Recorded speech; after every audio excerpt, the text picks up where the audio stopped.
The story of Iraqi troops emptying Kuwaiti incubators, leaving babies to die, horrified the U.S.-led coalition in the Gulf War. Now there is some new information about the source of part of that story that has raised some questions about its validity. Correspondent Dan Bjarnenson reports. Iraq always denied it, but the stories of its troops snatching hundreds of Kuwaiti babies from their incubators and then leaving them to die became potent brew in rallying support in the U.S. for the Gulf War. They stole the incubators and threw the babies out of the incubators. The most compelling testimony came from the woman identified at the time only as Nayira. That was horrifying.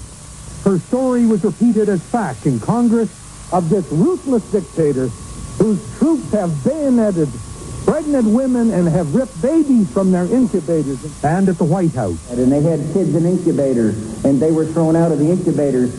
But there are problems with the incubator story. Dr. David Chu, a biomedical engineer at the British Columbia Institute for Technology, went to Kuwait last May.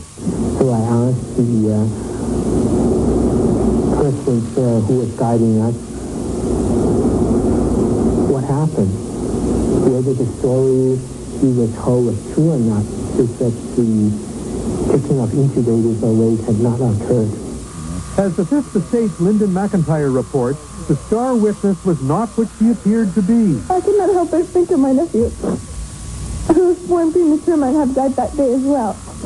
She seemed to be alone before the Congressional Human Rights Caucus identified only as a Kuwaiti escapee. But we've discovered she wasn't alone at all. And she wasn't just a simple Kuwaiti escapee. In fact, just a few streets away was her father, Kuwait's ambassador to the United States and Canada. The ambassador, the woman's father, is Nasir El-Sabah. Did the Human Rights Caucus members and the chairpeople know who she was? Of course, they knew her identity. They don't have that. Co-chairman of the Congressional Human Rights Caucus in Washington, John Porter says he knew nothing of this at the time. How many people knew that she was the ambassador's daughter? I didn't. Atrocity stories often help generate support for a war. Often they're phony, but often they work. This may have been one of those times. Dan Bjarnenson, CBC News.